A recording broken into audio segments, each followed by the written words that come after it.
Hello everyone. Tonight we are going to read together Disney's Mickey's Christmas Carol from Golden Book collection.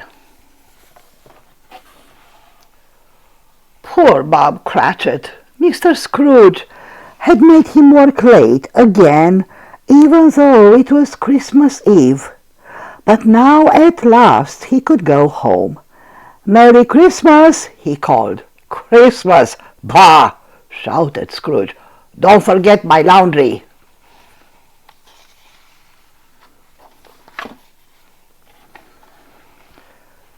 Bob lugged the heavy laundry bag through the icy streets. He stopped once to rest. When he thought of his family waiting for him, he trudged on. "It's Papa!" Tiny Tim cried joyfully as Bob came through the door. "Dinner will be ready soon," said Mrs. Cratchit, sighing. "I wish Mr. Scrooge would pay you more. He does have enough money." But Scrooge never thought he had enough money. Tonight, as always, he had stayed late at the office to count his gold.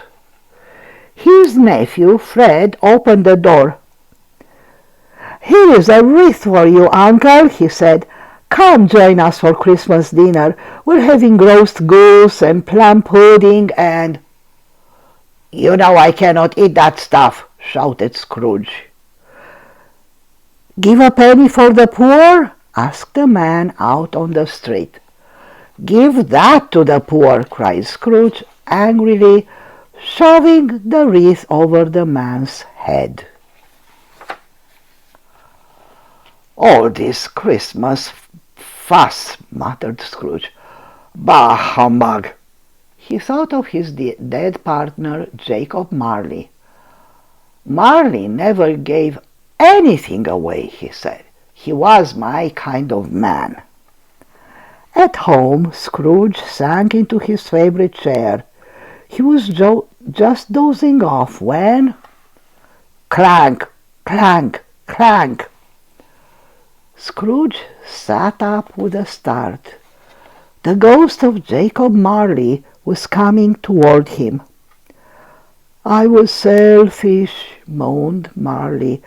"As I carry these chains through eternity, so will you, Scrooge." "No," said Scrooge, "it can't be. Help me, Jacob." "Tonight," said Marley, "3 spirits will visit you. Listen to them." The ghost vanished. Scrooge shook his head.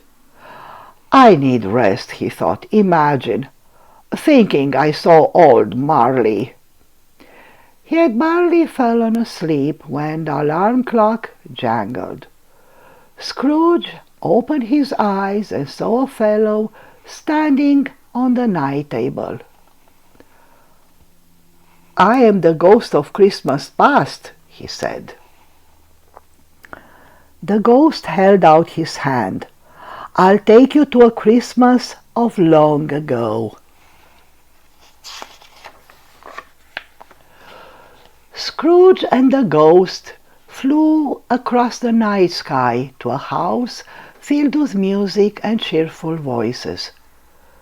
Scrooge looked in the window. "Why, that's me when I was young," he gasped. "There's old Fezziwig. He gave me my first job. And there is my lovely Isabel." "You are happy then, Scrooge," said the ghost, "and full of love. But you grew greedy and lost all your friends, even Isabel." Scrooge turned away. "I don't want to see any more. Please, spirit, take me home."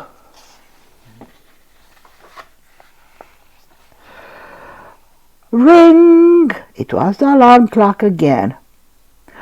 "I must have been dreaming," Scrooge said. "Fee-fi-fo-fum," boomed a voice. There was a giant sitting on Scrooge's chair, surrounded by a luscious-looking feast. "What's all this?" demanded Scrooge. "It's the food of generosity," said the giant. "Something you know nothing about. I am the ghost of Christmas present. Come, see what's happening tonight."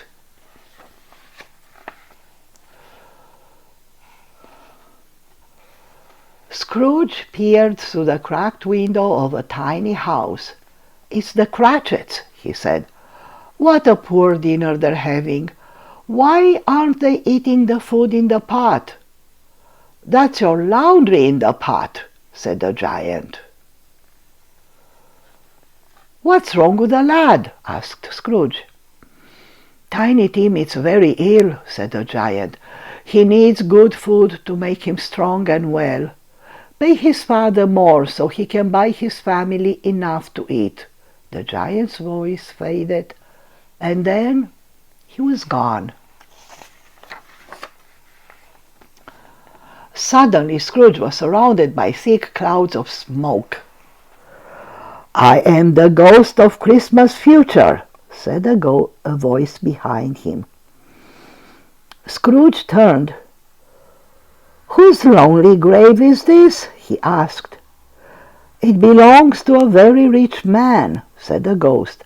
"A man who was so selfish and unkind that he had no friends."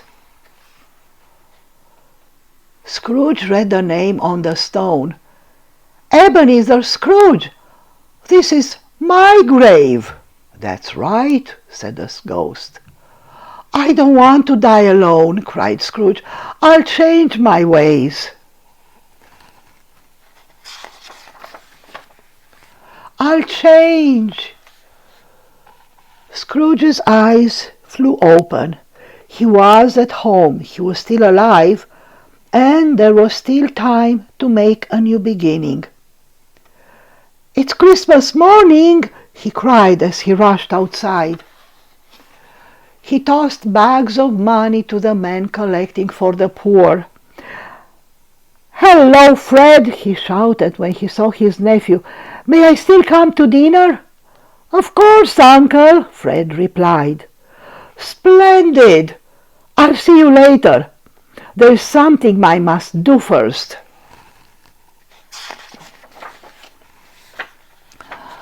A while later Scrooge knocked at Bob Cratchit's door. "Merry Christmas!" Scrooge said. "I have something for you."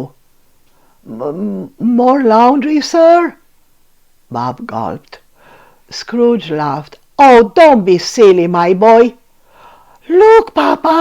cried Tiny Tim, opening the sack. "Toys!"